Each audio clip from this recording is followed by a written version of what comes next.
through some of those domestic. So other people have joined us. I'll just do a quick repeat of what it is. So welcome, I'm Bev Holloway. I'm Head of Learning Solutions, part of responsible for the training part of the business. And this is our free webinar series. And what that does is it ties together all our free and sort of paid for elements around a topic. So you've got a one-stop place to learn and get ahead in the subject. What I'm going to do now is just talk you through some of the things that we'll be using, the tools. So it's an interactive session, so I don't expect you to be talking lots. We can use some audio if you feel comfortable. There's no pressure from us at all, but it's nice to have an interactive session rather than me just talking at you all of the time. So we feel like we're all in one classroom, although we're probably lots of different places. We will use the audio in the chat, and if you do come off the chat, you just come off mute. It's going to be around 45 minutes, so around 11:15 we'll finish, maybe a little slightly longer, but if you need to go, that's absolutely fine. What I've got for you is a download of a handout that accompanies this interactive session. So what I'm going to do is I'm going to put a link in the chat box. So what will happen is on the right hand side, you'll see there's a speech bubble icon, and if you open that, it comes out to chat, and there'll be a link in that. If you click on the link, it will take you to a web page, and we'll just be asking you to put in a few of your details to help us understand, you know, what development needs there are, and then you can download the handout that goes with this. So I'm just clicking sending that now. So everybody wants to just click on the link that will just come through on that chat, and what that will do, as I said, take you to our website. You can click to download it, and it'll just ask a few questions. So I'll just wait a moment for people to do that. There may be some people that join that haven't quite heard my instructions. Just in case there are, I'm Bev, I'm Head of Learning Solutions, and what we're just doing at the moment is asking you to download the handout that goes with this. So if you click on the link, it will take you to a web page. If you then click on that, you can download it. It'll ask you a few questions and just help us understand your development needs, and then you should be able to open it. And you can have that on your screen, and you can make notes on it, and it's there for you to keep. I will be writing some things on a whiteboard, so once we share some ideas, I'll be able to write on the whiteboard, and we'll be doing a breakout session. So essentially what that means is I'll split the whole of the group into smaller groups so you can get a chance to talk to each other about the topic that I'm going to ask you to do. It's no pressure, it's just good to interact and share with other learners. That's what our learning's about. It's about interacting, sharing, not just listening and sort of having to take a lot of information in. So let's move on then. So hopefully by now you would have downloaded your workbook. So you've got that download in the chat box. If you haven't, do that now.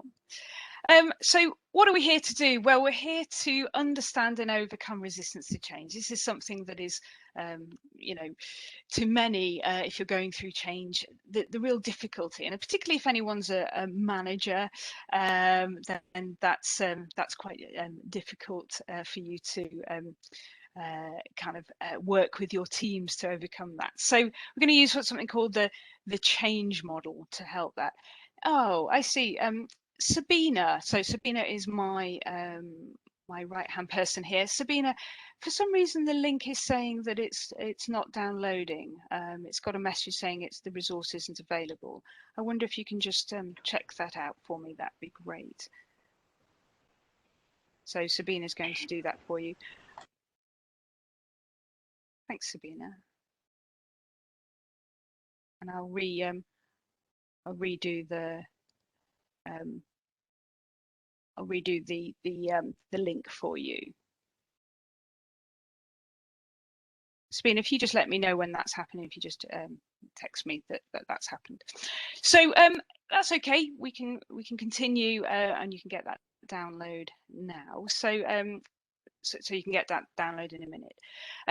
So what I wanted to do is just understand, what do you want to gain from today? So we're saying it's about overcoming resistance to change. So for that, what's the key thing that you want to do? And there's quite a few of us, so instead of going to each one of you, let's just write in the chat box to everyone what's the key takeaway that you want from today. So if you just write in the chat box and you make sure you click it to everyone, just your thoughts around what you want to get from today. It doesn't matter what it is. It's great if you can just share those. Great, Rachel, thank you. You're saying human factors. Yeah, what are the human things? What's the emotions that people go?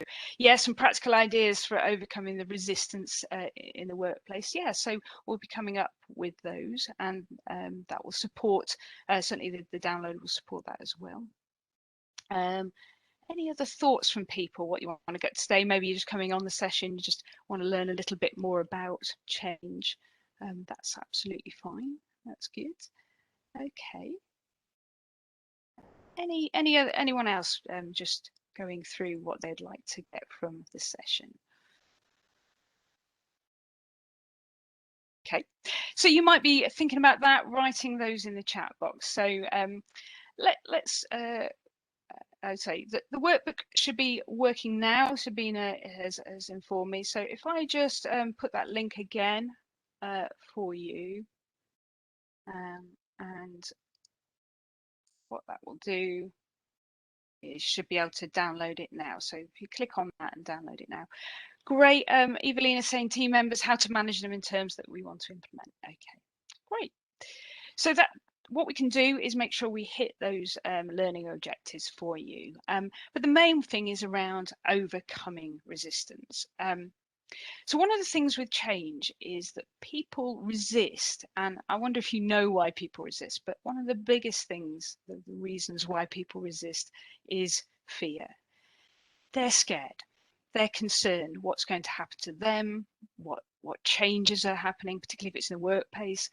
Can they keep up with that change? Are they skilled for that change? So they really get a little bit concerned, anxious, maybe sometimes angry that this change has come into place for them. So there are lots of emotions that people go through. I don't know yourselves if you've experienced any changes. I don't know, in the chat box you might want to share some of these changes. So it doesn't have to be at work, but it can be, some people are moving jobs. So even if you get promoted, even if it's a good thing, sometimes you go through some kind of feelings and emotions around change. Moving houses, that's usually a big one. Some people, unfortunately, have gone through furlough at the moment or redundancy. So yeah, there's lots of emotions when those things happen. So I guess that's what you see in people, that kind of fear, but it sometimes doesn't show itself. People don't always say, I'm really scared about things. What people tend to go through, and you might start recognizing this as I talk through it, is something called the change curve. I don't know if anyone's heard of this before, but Kubler-Ross was somebody who'd worked in palliative care, so people at the end of life, and she recognized that people go through, that the stages of grief, that they seem to go through these sort of 5 or more stages, and eventually can accept that. And what the business world has done is really sort of taken this concept, and actually it's not just about grief. Any change, we seem to go through this kind of curve. So on this axis, you can see here that it's saying self-esteem. So this is low self-esteem or high self-esteem. So people have high self-esteem or low self-esteem in this, or somewhere in between. You can see people are going through that. And time here, and you'll notice that there aren't any sort of scales to the time. There's no graduations of time because people go through it at different stages. So just for me to explain this a little, I'll use an example, and something that I think we're all familiar with is COVID. So people go through this change, and they start with this idea around denial. So people don't necessarily recognize that they're denying it, but they will deny that the change is happening. So I think we're all familiar maybe with some politicians that maybe didn't move as quickly as some would have felt that they should, because there was some kind of denial at the beginning of COVID that maybe this was something that was happening elsewhere. It wasn't going to come to us. It wasn't going to be as big as it was. So people were denying it was going to have really happen and maybe have an effect. I think people can recognise that, and the self-esteem was quite high, and of the population, maybe everybody felt, yes, that's all right, it's all good. And then actually what happened is we started to realize that actually things were happening. This was a real thing, and not just a real thing, a life-threatening thing.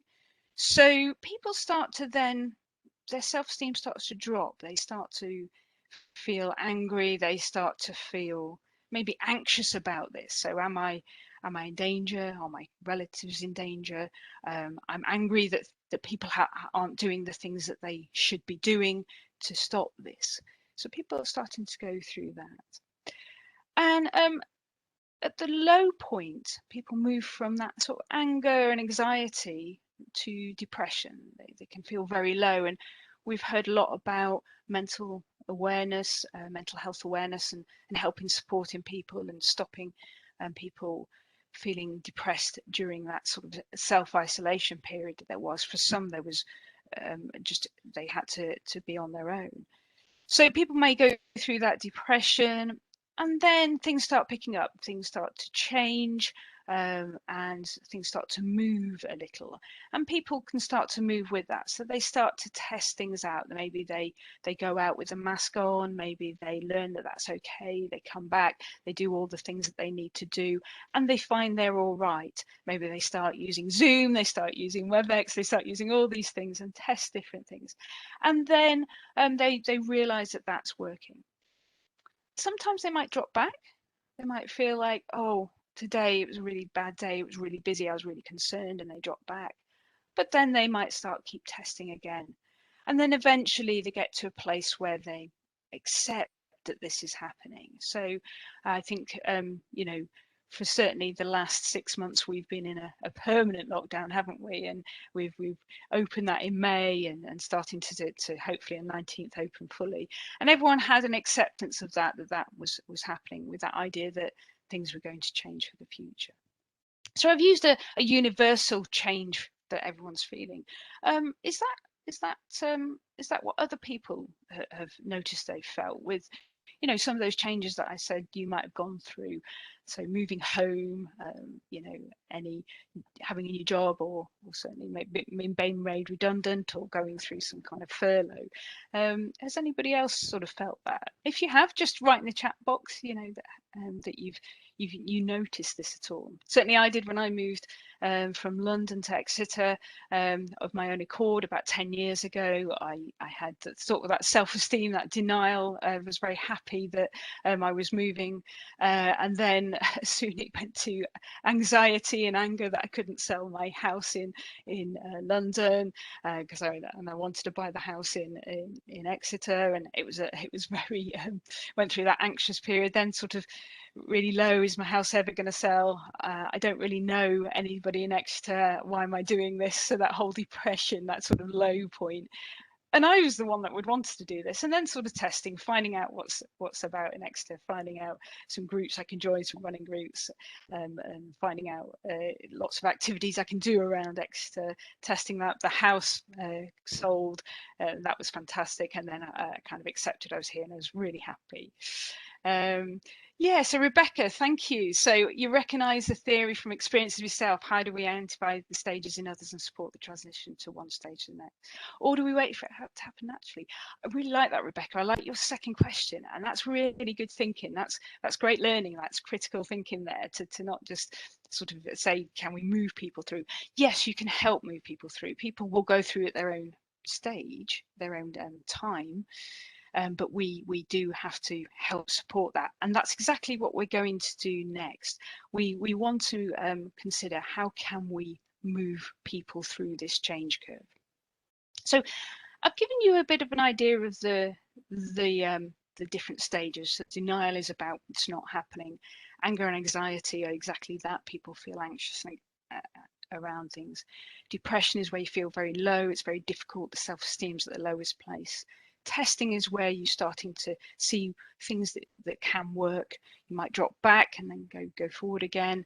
And acceptance is then when you accept it and sort of ready for the new change. So what I'm going to do is put you into what I call breakout groups. So essentially what will happen is I'll just let WebEx divide the amount of people. And what it'll do is it'll put you into 5 different groups. And in your groups, I will give you a category. So I'll give one group denial, one group anger, one depression, one testing, and one acceptance. And I'd like you to think not what you would do, so Rebecca, not what you would do to move people on, but more what you wouldn't do, because that's typically what happens. So we're doing a bit of reverse thinking here. So in denial, people say things like, don't worry, it's not going to affect us. We'll be all right.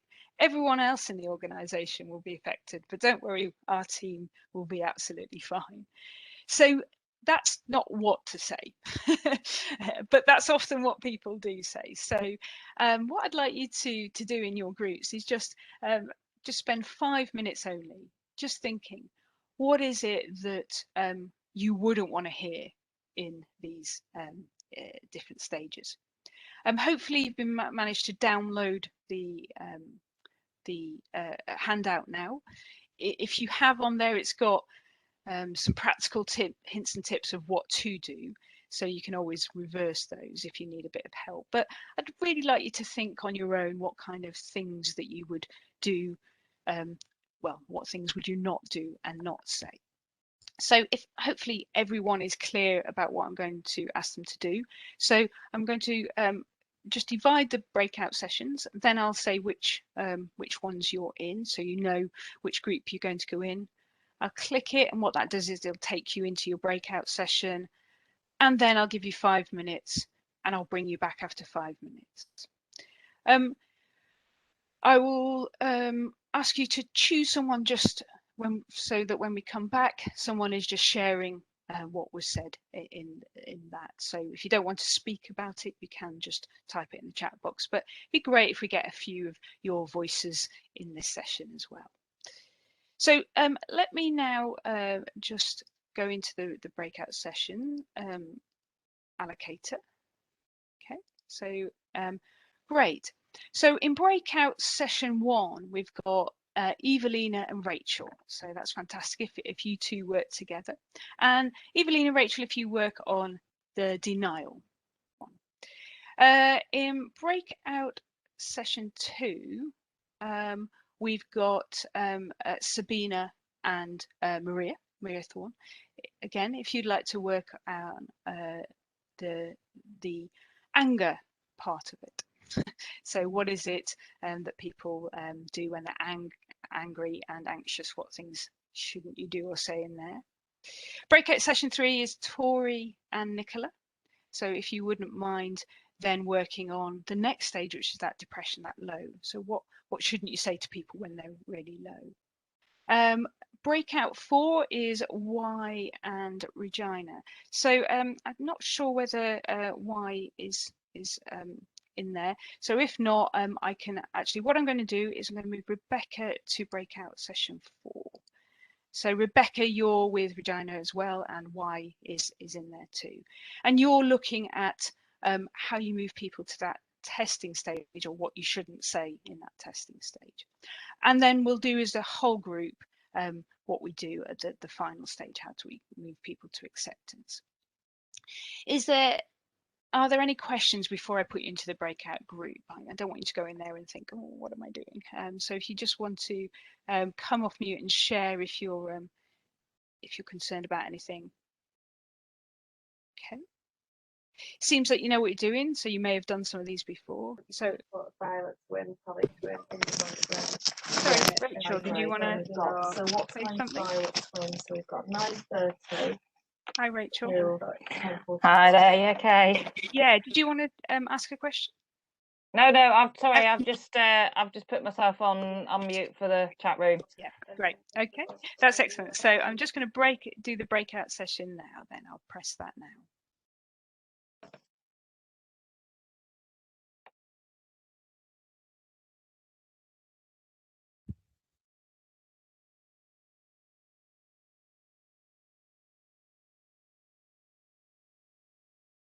And Nicola, if you just press to go in, that'd be great.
Great. So everybody should be coming back into the rooms now.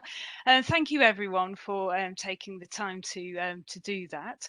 Hopefully you had a bit of a good discussion. You had a chance to have a discussion. So I'm keen to hear some of these. So what people said. If you're really uncomfortable talking over the microphone, that's absolutely fine. Put it in the chat box. But if we go to the first pair, if I don't know which person was chosen to share what you were saying, that things you shouldn't say. So I think Evelina, you were in the first one, were you? Yes. Yeah. Do you want to share what you were joining? Yeah, Rachel was going to share, but I think I don't know if can't see if she's back. Oh, Rachel. Rachel? Can everyone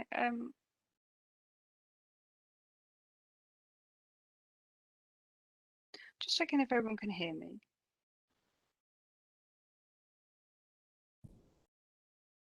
Might be the Rachel can't hear. Yep. Thanks, Rebecca. Yep.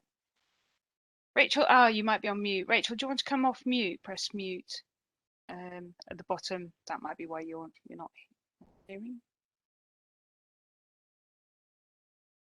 Rachel can't hear us. That's it.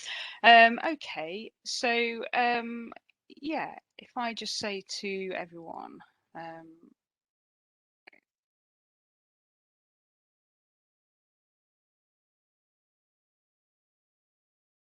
sometimes it's a bit it doesn't quite work when people go out and in for some reason on different people's so bandwidth. So yep, if people can are just going out and come back in again. So just we're waiting for people to rejoin us. Evelina, sorry, if you wouldn't mind sharing at least one of the things that Yes, you maybe yeah. shouldn't say. I will share. So Great. we were talking with Rachel about the changes that like I was explaining to her what was going on in my company, and I did say that for me, if we do have any changes, I would like to know exactly what's going on and do not hear, let's say, comments like, oh, we'll see and we'll be fine. You know, I need the structured points of what will happen, even if they will change, but at least I know, like, in a structured way. I do not like people when they do say to me, oh, we'll see, or we'll be fine, and it's not it's like general, but it's not really, you know, to the point. And then Absolutely. it gives me even more anxiety of, you know, I don't know how I'm going to handle this because I don't have information. So that sort of communication bit, if it's missing at the beginning, it's really bad. You're absolutely right. So it's crucial at the denial stage that people are saying what it is that's changing, that you are sharing what the plan is, that even if the plan isn't clear yet, what's the final outcome? So keep repeating that message so that people know what's happening, rather than, oh, it's quite vague, we're not really sure yet, but don't worry, everything will be okay. Because as soon as you say don't worry, everything will be okay, people go, I really don't feel like everything's going to be okay. Yes. Thanks, Evelina. You may have a few more ideas, but we're just very tight on time today. So I'm just going to ask to move to the next group. So the group that were discussing the anger and anxiety, if I may ask someone from that pair to just share what you were going through.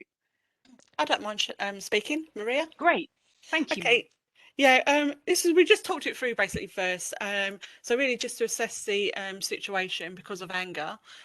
So we come up with the best thing is to really just assess the situation rather than, because they're angry, you don't ask forcing questions to make it more angry, make them get them uptight. So the best thing is to ask a calming question and offer to take them away, calm them down, offer a cup of tea, and then an open question: can I help in any way? Rather than anger the situation. So really anything like that, just to stop the anger and the visibility of it, you need to calm them rather than anger. So That's forcing right. questions of a sort.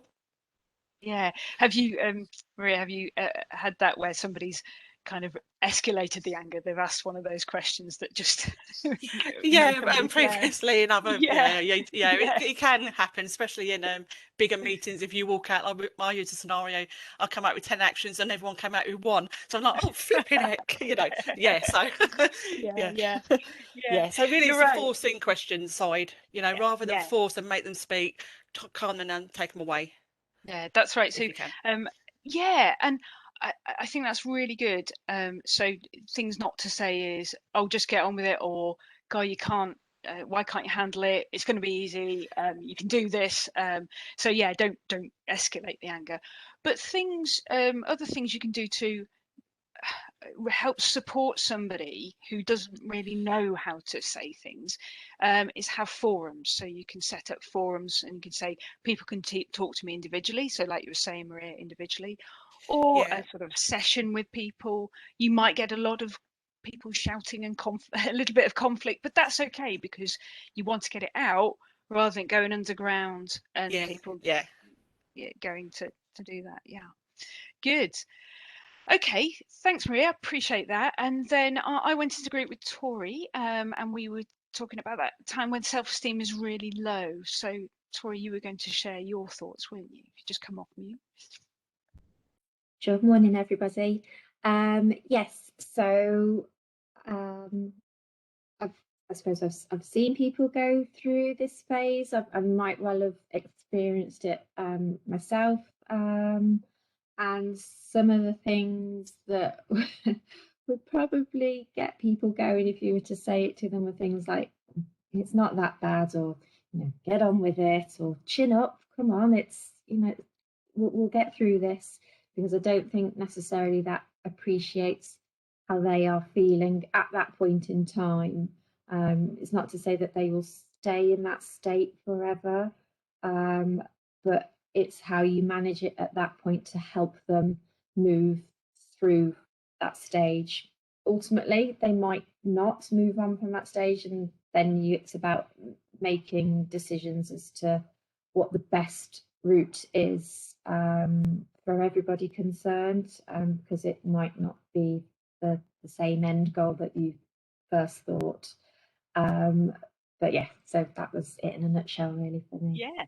Yeah, Tori, it's great. So yeah, it's about lifting somebody's self-esteem rather than crushing their self-esteem. And as long as you've done some work around the anger and anxiety stage, where people have got that opportunity to air their grievances, so that you understand what is it that they're fearful of, because that's the fearful stage, and you've managed to put things in place like put some training plans in place, supported them, then this stage should go relatively smoothly. And what Tori and I were discussing, you just hinted at it there, was some people, maybe if the organization's gone through a big change, a culture change, some people won't feel that organization's for them anymore, or the new way isn't for them. Not that you're forcing them out, just that they feel that. So yeah, you can make some different decisions, and you may lose people from the organization. But those who want to stay, it's about supporting them and moving them to the next stage. So getting them to just test things out, try different things, and really praise them that they're doing that well, so they start to get their self-esteem. So it's about building that self-esteem, recognizing they might go back, but being patient with them and moving them on. Fantastic. So then the last pair, you were looking, I think Rebecca, it was one of the participants, great. And you were looking at how we get people from testing to acceptance, if you want to share your thoughts. Yeah, we were discussing testing and how it's at that point where you can't really necessarily assume that things are okay just because things are on the up. You've kind of really got to make sure you're aware of the fact that it might not quite be there. So like continually reassure them. But yeah, the main thing was just to don't assume, because people are still going to need the support that you maybe gave them earlier on in the process. You need to accept that they've come through a journey themselves. Yeah. And there may be another one afterwards that they're going to have to deal with. So it's kind of not being like, oh yeah, everything's all right now, you can put your feet up and not worry. It's just Yes. continually managing it. Yeah, spotting them doing things right, reinforcing that, showing them where they're doing well. Absolutely. And things you don't say is, oh, you should know it by now. Just get on with it again. But some of these phrases we do hear sometimes. Absolutely. And thank you, Rebecca. That's great. And then in terms of acceptance, it's just keeping that level going. So it's ensuring that you don't really refer to the old things, the old ways. Everything's about the new ways. So you should have had your download by now. And on your download, I'm just going to share the screen. You will have this. Hopefully you'll be able to see that. You'll have this. So this is the actions that you should take. So these are your practical tips around things to do. So in denial, it's about making sure that they understand and they show, and you show them that it is happening. So it's not saying don't worry, it won't happen. It's saying, well, these are the changes. Here's what other parts of the organization have gone through. This is the process that we're going to use and the reasons for change. So if you set up a really good change process, and that's a whole other course, then they should be able to start to see that this is happening. So it's about showing them in clear terms it is happening. Then you get your anger or your anxiousness. And this is that listening and support. So create those channels for people to share the feelings, like we were saying a moment ago. And something Tori and I were saying, ask what's concerning them the most, get to the bottom of it. Never say everything's be okay, because it may not be. It may not be for them. But do say what you are doing. Explain all the training plans that you may have if it's a training thing. And again, what are the reasons for change? Why are we happening? Eventually people should start moving through that as training happens, as people start to do things. But of course they may drop down to that. So in depression, or sometimes called the well of despair, it's lifting that self-esteem. So give them small things that they can achieve, praise when they're doing well, lots of those one-to-one supports, and start to remove anything of the old things and encourage the new things. So they're not holding on to the old change indicators. They're not using old processes or old branding or something like that. Testing, like Rebecca mentioned there, provide opportunities to show they're making change. So now they're starting to get some more capability, maybe they're starting to understand it and moving forward. Give that positive feedback, review their progress, and then put in long-term plans for the future focus. So, and focus on how has it been successful in the organization? How have this change happened? So yes, it does go hand in hand with the change program, but what I wanted to focus on today was just this emotional change that people are going through. So I encourage you to, hopefully you can recognize now where people are in their change, so at what stage they're at, because you're understanding, you know, what not to say, you're understanding how people are feeling, and hopefully you can understand some hints and tips to help make sure you can practical things that you can do to move people through change. Maybe after this it's about you thinking specifically about your change, and maybe discussing it with another person how you can help people specifically for whatever change is going through. It's also recognizing where you are, and something about the speed of change. Somebody mentioned that in their objectives. The speed of change, it's not just one change often in an organization, it's several coming out. So you might be at different change curves depending on the change. Some you accept quite quickly, some go through quite slowly. So just remember where you are on this. And if you're managing people, it's about using your manager and your colleagues to discuss it rather than to share that. So often when people are going through this change, if they're in the denial phase, they'll go, oh, don't worry, nothing will happen. If they're in the angry phase, you say, oh, I'm really bothered about this. I don't agree with this change, but we've got to put it into action. If they're in the low stage, they'll be saying, it doesn't matter. This change will happen or it won't happen, but it doesn't matter. If they're testing, they may say, look, we can do these. And people that have accepted the change before they're sharing that change are often really hyper, like, this change is amazing. It's going to make the biggest difference. And when other people are in different stages, that just isn't right. So try and stick to those hints and tips. So if I just go quickly, I know we're just coming up to 1:15 now. If we just go quickly to your objectives, yeah, hopefully Rachel, you've seen there a little bit around those human factors, so the things that people start to feel. That's the human side of it, rather than this is a change process. It's what people are going through. Rebecca, hopefully the handout gives you those practical ideas, as well as this discussion that we've talked through. I think the other one was around the speed of change. So Tori, we've maybe not talked about the speed of change specifically, but knowing that people are going through different stages of this curve. So so thank you, everyone. Just to let you know that this is the next one will be on time prioritization. So we'll be looking at what are your key result areas, what are the things you need to focus on, what's important, and how you can prioritize those depending on their level of value, their level of sort of immediacy, and you know, how much effort it's going to take. So I hope you can join us for that.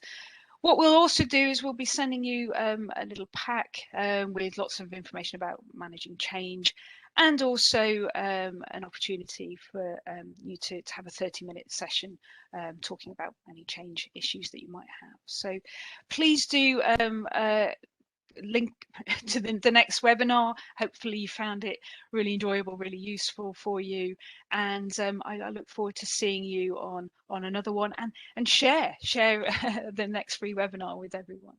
So if there's no other questions, thanks, or anything else anyone wants to say, then you're free to just press the X at the bottom, on the bottom right, and you know, I really appreciate your time, and I'm really looking forward to seeing you on the next one. Thanks, everyone. Thank you. Thank you, Beth. Thank you. Bye now. Thanks. Bye. Bye. Bye-bye. Bye.